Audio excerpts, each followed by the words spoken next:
welcome back to Cafecitos y Chismes. I'm your host, Aime. I'm Arisa. And this segment is being brought to you by Bueno Cafe, located at 400 T Street. If you haven't already, come by, get yourself an authentic Mexican cup of cafecito.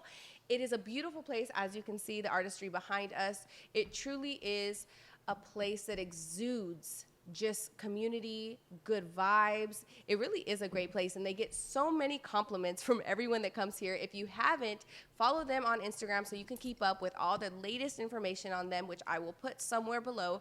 You want to say the verbal at? At Bueno Cafe. And then if you ever come in, take pictures, post on Instagram. Shout us repost out. it. Yes, reviews are always welcome. Special guest.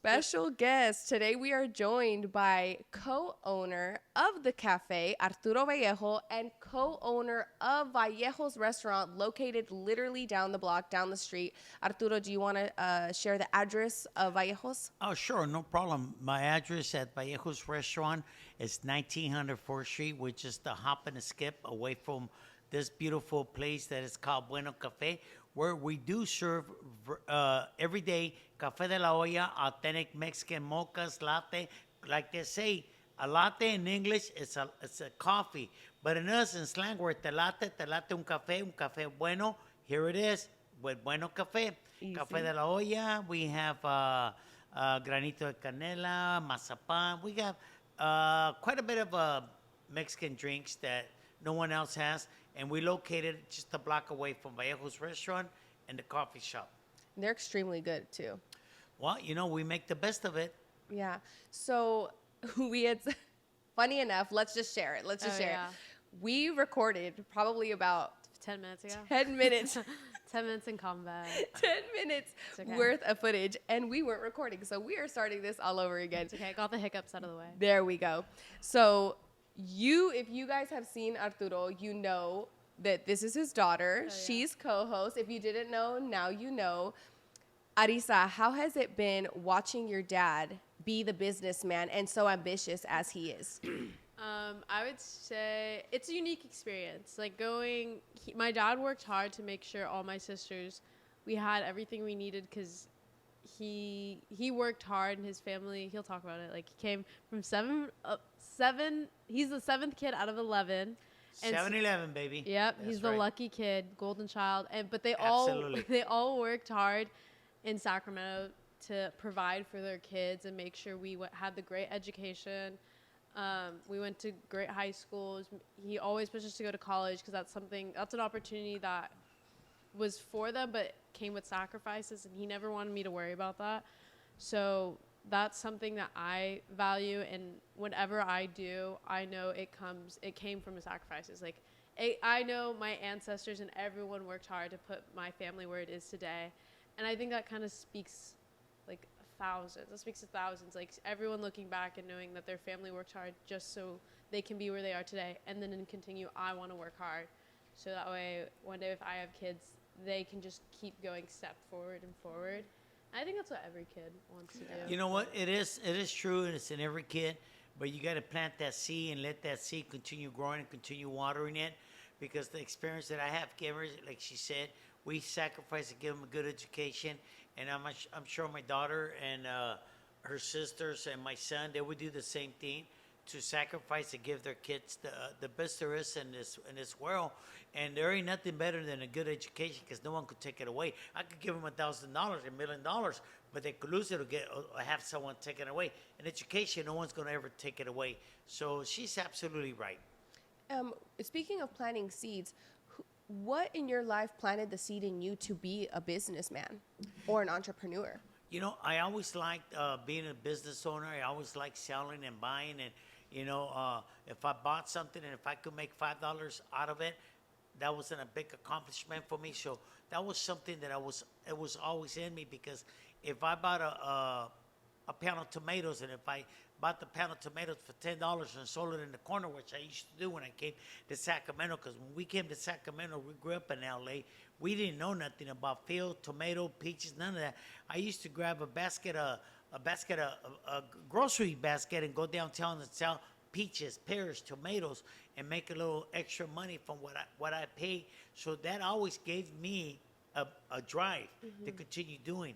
And not only did I see that there was a big accomplishment in it, it was a big satisfaction in it for me that I was able to make out of $5, I made 20.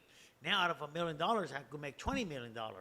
So I always enjoy doing what I do, and I always been an entrepreneur. Yeah. I like it. Yeah, and just hearing you say that, something in my head, I was like, this reminds me of like all the young men or even young women that hustle out here.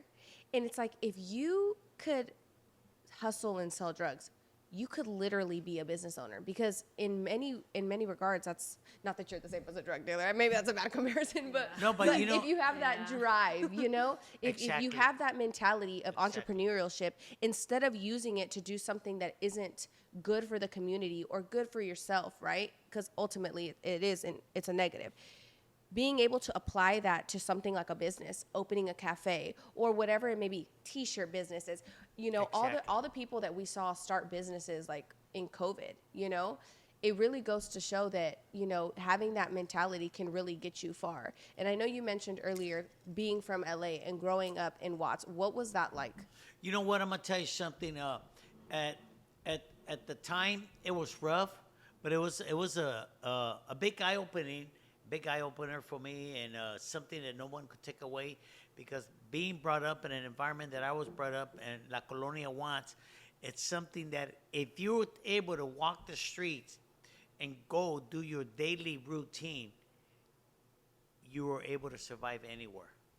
Because that was a very rough environment, and I don't look down on it. I look up on it because it taught me survival. And nowadays, how many kids know how to survive? Very little. Because that education that I got, it's not here no more. It's totally different. And I don't want my kids to go through what I went through. But by me going through it, open up the doors to open up my businesses, to learn how to hustle, to learn how to do what I'm doing. It was a big eye-opener that I appreciate my parents bringing me up in an environment that not anybody could survive. It's hard to survive the environment where I come from, but I learned how to survive. How many people know how to survive? We have to learn how to do that. One is with respect, education, and admire who you are, and continue going with your family. Yes. Arisa, I'm going to let you ask, but let me fix something. Oh, yeah. Go for it.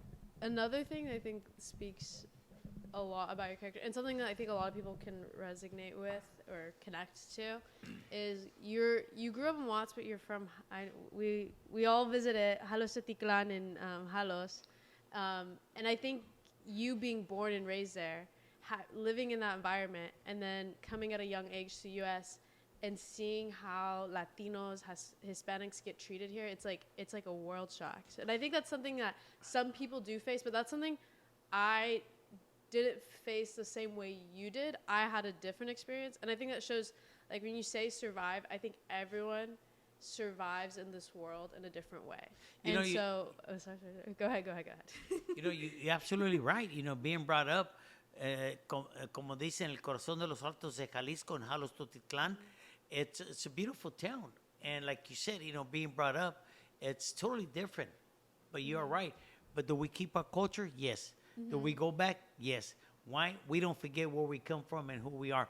We never put ourselves above anyone else. And that's one thing that my daughters, my wife, my kids, my family, we all acknowledge. It doesn't matter where we come, even though we come from a beautiful town that is called the heart of Jalisco, el corazón de los Altos de Jalisco, which the name is called Halos Totitlán. We do not let that get to us. We are very humble, and we take that in consideration. I like that. You're welcome. That's actually a really beautiful aspect to your business and just who you are as an owner in general, because I think it really just shows everybody who's watching and everybody who wants to come and visit Bueno Cafe, like, this is truly who you are, a humble man who has lived and experienced adversity in your life, and you've been able to take that adversity and literally break generational cycles financially and in every other aspect for your family. You've been able to model to them what it looks like to work hard, what it looks like to overcome the adversity in your life, and what it looks like to bring a community together. Because if you've been here, you know that he literally talks to everybody that comes in. Yeah. He knows like almost everybody by name. Hey, how you doing? How are you? You're the textbook definition of an extrovert. Yes. Very extrovert. Absolutely. Yes. And I enjoy it. Yes, and just that's wonderful. That is such a personable side of business that I don't think a lot of business that I see out of a lot of businesses, you know? And just the simple fact that you guys, the other restaurant is down the street. What you guys have done for this specific community here in downtown Sacramento is immaculate. So let's talk a little bit about that. You moved here to Sacramento what year? 1973. 1973, and to this specific neighborhood, correct? Oh, yes. This specific neighborhood, this used to be, back in 73, this used to be a very rough neighborhood. This was called the Red Light District, where all the prostitutes, the pimps, and drug dealers used to hang out. But, you know, me coming to this neighborhood didn't scare me because I came from a pretty rough, similar neighborhood in LA, which is called Watts. And my brother, Efrain, and I, we have developed a lot of interest in this neighborhood that no one developed. And I told my brother, let's hold hands. And we have accomplished a lot by holding hands. He's helped me a lot. I helped him a lot. And that's how we brought in Vallejo's Restaurant to this environment that no one was able to come or were afraid. But thank God, by the education we got from Watts, we were able to come here and walk the streets and make it happen. Yeah, and you know what's funny? I used to go to Vallejo's when you guys had the other restaurant. What was it, on O? I had, I think, like my 15th birthday there. How long have you guys been in business over there? Oh, we're over there. We started in business in 1995. We came here in Oh my God, 97. the year I was born. Dang. Yes. That is a longevity at its finest. Oh, yes. But you And were going strong. doing it before. Cause Oh, yes. from the stories he told me, he's like, I was cooking out of a truck, and we would do caterings, and we'd just be in a portable little grill, and we would do everything to keep the food warm. And like, you started, like, when people think of business, it's like, oh, I need this, and I need that, and I need that. But I think something you mentioned earlier is like, if you want something, go get it. Like, you have to start from nothing. Like, a seed doesn't become a tree overnight. You have to water it. You have to put in the time and effort, and you have to invest in it. And so you started literally just in a truck selling things, doing catering jobs. You started with a shack. I've heard about the shack that burned down like a while ago. So it just shows that you were blessed to have like your brothers, my tias and tios, your brothers and sisters to help you. You know, you're absolutely right. I was blessed to have my brothers and sisters, and more blessed to have Don Pancho Vallejo, Felicitas Vallejo, who's brought us to this world. Without them, thank God, I won't be here. So very fortunate and very blessed by my brothers and sisters, and your abuelitos, my parents, that brought us to this world. That's wonderful. Yes, absolutely. How did the idea of starting a restaurant even come about? Well, the idea of me being a grubber, loving to eat, loving food, you know, it gave me the idea. If I like to eat, other people are gonna do. And by me loving to eat, I like to taste the food. I don't got a measuring cup. I don't have an ounce. I don't have 2 ounces or a quarter of a cup. It's all by measuring. My mom taught me how to cook by putting the food in your mouth and in your hand, tasting it, put it in your mouth, how much spices. But yeah, that was something my mom taught us, you know, the old school, you know, cooking with firewood. Cooking the best way. Yeah. Have you seen that meme that's like, I don't measure my seasonings. I just what did it say? I just wait until the ancestors tell me to stop. Yeah. Que suficiente ya.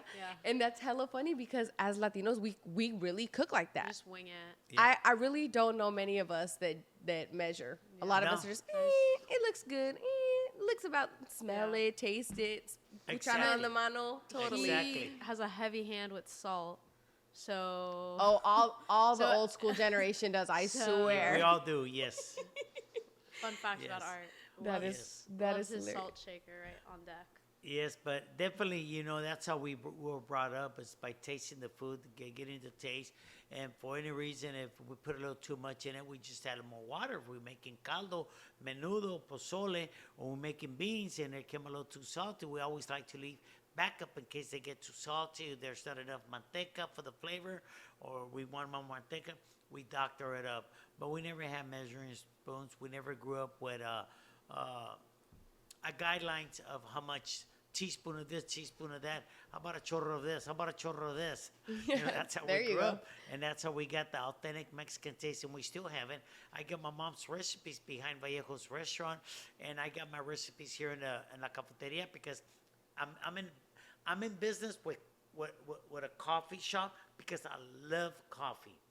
Yeah, you do. Yeah. I drink He's coffee addicted. all day. I could drink 3 to 4 pots of coffee all day. So You could. I sample my coffee. I make sure it's got the flavor. I make sure the beans are properly grind, and everything it takes to make a good cafe. Did you help him with any of the coffee ideas? Because the flavors here, you share some of the flavors so that people can hear some of the flavors of the coffee that you guys have here. I like the la olla. Go get the special menu. It's Bring right it. there. There's the masa. It's one right there, baby, on the counter. Yeah, we got café de la olla. We got granito de canela. Over here, mija, el pizarrón right there. Yes, it does. Granito de canela, el mazapán. We have el bombón de Selena. We have different coffees. We even got a coffee that's made con chile. The cayenne, very spicy one. With chile. Spicy Oh, one? yes, with chile cayenne. Oh, ¿Sabes definitely. qué? Definitely. I think Marco was telling me about that. I think Carlos gave him some last time we were here, and he was like, man, that was, oh no, you guys have one with Gordo Lobo, no? Yes. Which, Hold it. Gordo Do you wanna read Lobo, top tier for like when you have coughs, Exactly. asthma, whatever, holistic girly. So yeah. Oh yeah, here. Let's show. Or put it next to your dad right here so Yeah, that, do you so that wanna we can hold see. Yeah, I got it. Allá atrás de I ti. put it right here. Right here. How's that? Right next to, underneath Chente. There we go. So There you go. I think that's one of the things that makes this coffee shop so special because I've never ever seen another coffee shop located here in Sacramento that is dedicated to the culture that we come from. That's right, and that's one thing that we are sharing. It's our culture, where we come from, and what we do with our experience of our culture. It's letting other people know, exploding it. In Sacramento, downtown Sacramento, no one has the culture that we grew up with, and we want other people to know. And we have had nothing but good experiences with the customers that come by and taste it, and they're like, oh my God, I never had a granito de canela. Oh, el bombón. Oh, el mazapán. Oh, café de la olla. Now people come, they go, hey, you got a drip de la olla. So yes, definitely, we've been exploring our experiences with growing up with coffee and making good Mexican coffee. Over here at Bueno Cafe, that a lot of people are experiencing our taste, and here's our secret menu that we just discovered by making different type of coffees here at Bueno Cafe. So That if Mexican mocha you is haven't so heard good. of Bueno Cafe or haven't tasted Bueno Cafe, like my dad says, pues está bueno, come on down. There we Oh, yeah. go. That's how they got the name from Yeah. my grandpa. He always says, well, don Pancho, ¿cómo estás? Pues estoy bueno, pues todo está bueno. So he'd always say bueno. You ask him a question, bueno. So then His That's his where they got favorite his word, name. bueno. I love that. Keeping it in the family. Absolutely, Well, absolutely. you come in, you'll see him because everyone comes in like, I know everyone on this mural, but there's one on the end that people don't recognize, and that's my grandpa, his dad. That's awesome. Yes. That's awesome. yes. Well, Arisa, do you have any more questions for the Cafecitos y Chismes segment? Anything else you want to? Well, you know what? I'm gonna first of all want to thank you for giving us the opportunity, because there's never a chisme without cafe. So I like the presentation of Cafecitos y Chismes. We starting to get a lot of the comadres. We call them las comadres now. Yeah. They're a bunch of young Latinas and Mexican and Hispanic young ladies. Now they call themselves las comadres con Bueno Cafe y Chismes. If you Eso. want a one chisme, you gotta have a Bueno Cafe. So thank you for giving us that opportunity, Amy. And Oh, of course. I love what you do with the community, and showing what we done, what other people could do for the young generation that are being brought up in a rough environment. Don't let the rough environment get you. You get the rough environment and make some out of it, like we did. We grew up in a rough environment. The education that I got in a rough environment is giving me what I got and taught me how to survive and go forward. Cesar Chavez marched for us. He fought for us, and he said, "Sí se puede." So let's make it happen. Amen. Hallelujah. So that being said, you guys, this is Cafecitos y Chismes. We hope that you enjoy and come check us out. Okay, so since it's all familia here, we're just gonna roll on over to For the Souls podcast and just get to know you a little bit deeper. You did mention how you grew up in Watts and that was a rougher neighborhood. Can you give us some examples of the ways in which it was rougher? You know what? The ways in which is that it was rougher. It was rougher because we had to grow up learning how to survive, walking the streets, and a lot of times, you know, you get caught up being a gang member, being part of the neighborhood, being part of the gang, being part of the environment that it's negative. But at the time being brought up in that environment, you think that's part of life, you think that's part of the environment. No, to everyone that's listening, there's no future being brought up around negative situation, drugs, alcohol, stealing, gangbanging. There's no future. If you look back and look at all the people, those people that are my age, if you look back, what was the positive thing you got out of gangbanging? Zero. What was the positive thing out of doing drugs? Zero. But if you learn how to survive and get out of it and be able to speak to those that are growing up, don't let it stop you from becoming a good person. If you're around it, get away from it and do something better for you. That's what it taught me. Yeah. It taught me, you know, being in the environment, it was part of my livelihood. But being that I was brought up in a good family atmosphere, I wanted to become that part of that family. Yeah. Being part of the family is growing out of it. Yeah. You know, you could set the example. You could let people know you grew up with it. You could let people know it's okay. There's no problem growing up with it, but get out of it. Yeah. And for those that are listening, get out of the gang banging. Get out of the drug environment. Get out of the neighborhood that's not going to give you nothing but problems. And also, sorry, go ahead. No, you're good. Just to add like another layer to that, I think it's easy to go with mob mentality and just to go with what's around you. And I think it takes a person who has 10 times more understanding of how just stepping out of a stereotype. Like within media, they depict Latinos and Latinas to be a certain way, and they expect you to be a certain way. And when you grew up in an area, they're like, oh, well, aren't you? Like I went to high school and people thought, oh, isn't your family like, are they gangsters or are they farmers? And it's like, no. They expect you to act a certain way. So if you just step out and say, you know what, I don't want to be in this environment. I don't want to let this define me like you did. Like, I'm not going to let this circumstance, this temporary situation define me and make me who I am. I'm going to step out of it, which takes a lot, but that only paves further growth for our community. And that, okay, you're the exception to the rule. Now everyone thinks, oh, Latinos are drug dealers. Oh, they're criminals. They're just they're not educated. But by you stepping out and then pushing your family to go in a different direction, now people think differently of Latinos. Like, now you see so many senators are of Hispanic background. And I think that's really important it's a really important aspect as to why I appreciate so much what you and your brother have done for this neighborhood, and also why I have the podcast, right? We are living proof that what we came from, the environment that we were at, because I come from a family where, you know, drug addicts, alcoholism, gang banging, it's all rampant, right? And for a little while in my life, I fell into more of that lifestyle. And I chose to make the conscious decision that just because I came from this environment or I was around this environment doesn't mean I have to be a product of it. I can choose what I want out of life, and I can, you know, choose how I play my cards. I can't change what were dealt to me, but I could change how I play them. And we are examples. And for the people that are watching, or the people that have met you, and everyone that we've impacted on a day-to-day basis, right? We're real life mentors in that sense. The living examples of, hey, just because we came from it doesn't mean that we have to still live that way. We can be a success story. And you know, you're absolutely right, because I have taken my daughters, my wife, and my son, I have taken them back to the neighborhood where I grew up. And I tell them, it doesn't mean we have to be part of it just because I came from here, because I came out of it. Okay?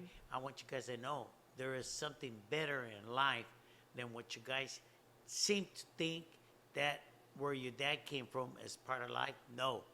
because where he came from is going to give you guys a better education, a better career. And like my daughter was saying, you know, we're starting to see, you were saying, we're starting to see the Latino population growing, not only in businesses, but in politics. And, you know, we have to make it happen. We have to set an example to our people. We have to set an example to our kids, our generation, our families. You know, if it wasn't for my brother Efrain, who has helped me a lot with the business, you know, we got two different mentalities that balances out. If we didn't have two different type of mentalities, it'd be hard for me to balance out with him. Yeah. But he does more of something that I can do. I do more of something that he can do. So what happens? It balances out. Have you guys ever talked about, you and Efrain, have you guys ever talked about, like, have you guys ever sat and really thought, like, wow, we really broke cycles in our family? You know, we have sat down and talked about it, and we have brought it to where we accomplished something among ourselves and among our families, and we have broke cycles, like you said, because it wasn't easy coming from a family of 11.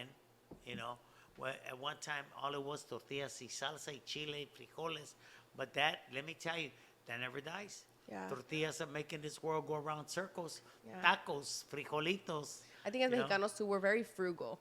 Like we can survive, make, yeah. we'll survive. And we're very community based, and I talked about this like a while ago. Like, Yeah. we like to do what's best for the whole.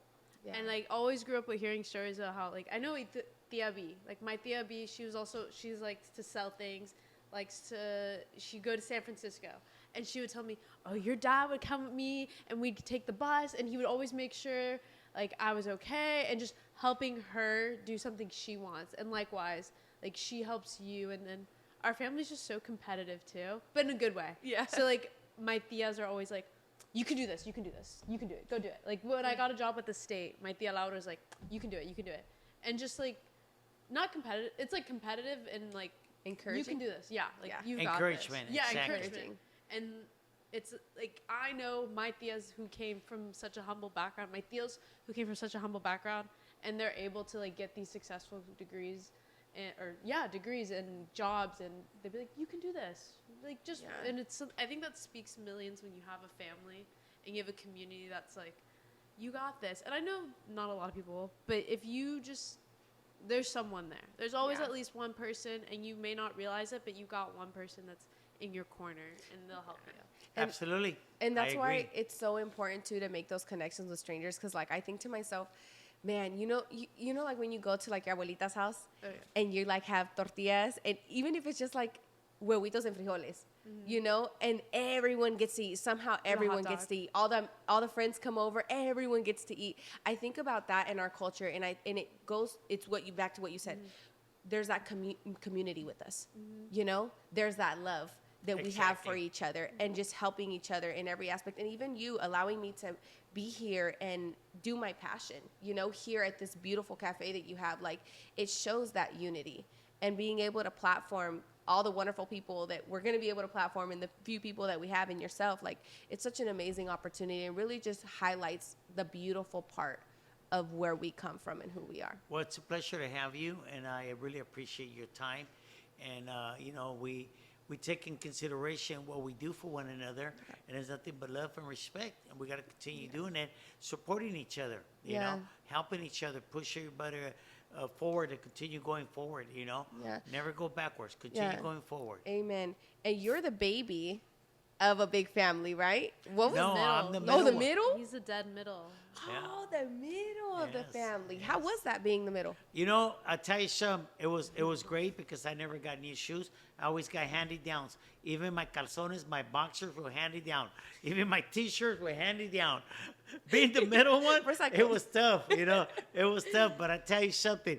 It taught me how to appreciate when I made my first my first dollars. I went and bought my new shoes. And let me tell you, my Stacy Adams, I still have them. No way. Oh, you learn how to appreciate being the Yeah. middle one. I never got new toys. I always handed down.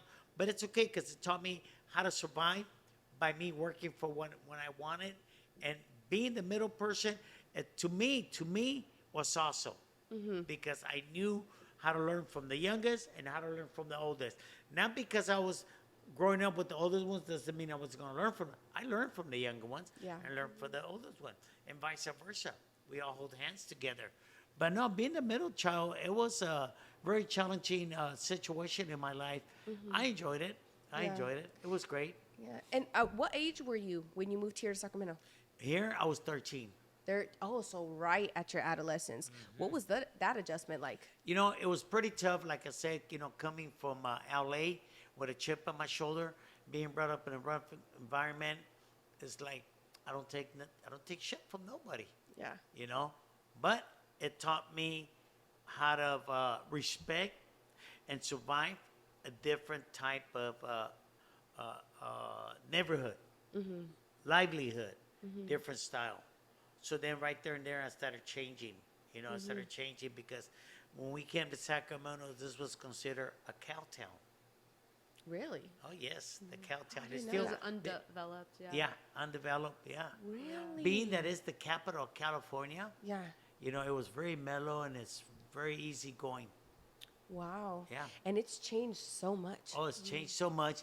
And not only has it changed, we have changed it so much. Yeah. Because we are growing with our family, with our culture, our people.